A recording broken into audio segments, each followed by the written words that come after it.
All right. Many of you have asked me how I have made my homemade creamer, so here we go.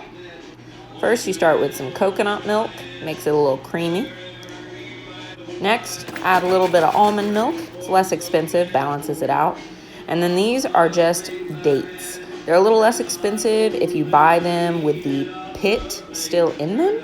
So it's not super hard to de-pit the date. You just pull that out, drop it in.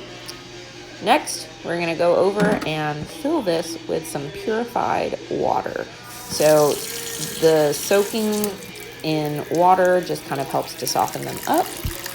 That way, when you blend everything together, it blends easier. But also, by soaking them, it kind of pulls some of the sweetness out, and the water ends up being really sweet when you're finished. I'll talk about that in a sec. Next, we've got some vanilla. I love the flavor of vanilla. The recipes that I watched online said 1 tablespoon of vanilla. I like to use 2 because I'm extra. So you don't have to use 2. The recipe's called for 1. I like vanilla, so I'm going to throw in 2. But as you'll see here in a second, unfortunately, I ran out of vanilla, so it's really like 1 3/4. Dump that in there, and we're ready to go. So the dates have been soaking for 10 minutes. The recipe called for at least 5 minutes soaking. I like to soak it for 10. It, like I said, softens them a little bit more and makes the water extra sweet. So my recipe that I'm using is kind of a combination, whatever, of a couple of different videos. I did some research. And all of them said to soak the dates, but only one of them used some of the date water, and it suggested to just try the date water. So the first time I did it, I just took a sip of the water. It's actually really sweet. So you're looking for approximately a 1/4 cup of water. It just helps with the sweetness since this recipe involves no added sugar. Next, we're going to pop the top on and blend this up. Excuse the Johnny Cash playing in the background.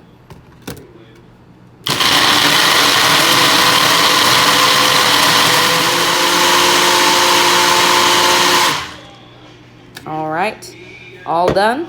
So now I'm just going to take the rest of the coconut milk that wouldn't fit in my blender because I live in an apartment and I have a tiny blender.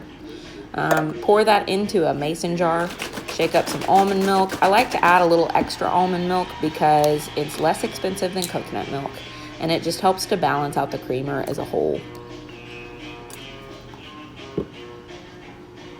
All right, now we'll take the top off and we will start adding in the creamer to the mason jar.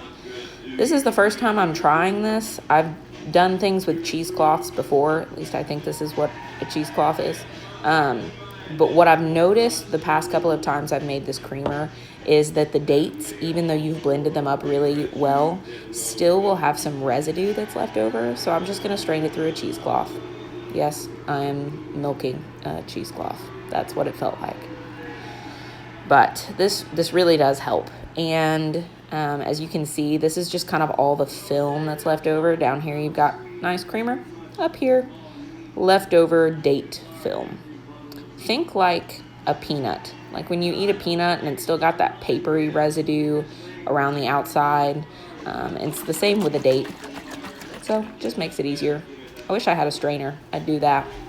Well, now that we're all done, I'm gonna head over to my coffee bar and make some coffee. Personally, I have this Nespresso frother. It was a gift, thank you, for Tanner's and my wedding. And you just pour the creamer in, put the top on, and press the button. It makes hot froth or cold froth, so it's a plus for any coffee needs. No, this is not sponsored. I just really love coffee products.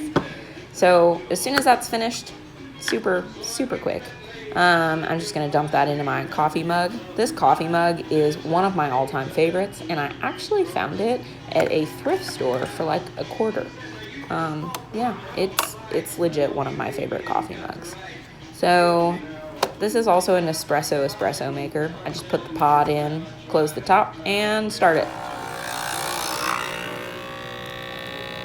The Nespresso coffee pods, unfortunately, are a little expensive, so I don't get them very often. In fact, I haven't actually ordered more in a while. But I bought the refillable ones, and I just fill it up with the Starbucks espresso. Next, I'm going to add a little honey. Yes, I said I'm trying to back off of added sugar, not sugar as a whole, and I love honey.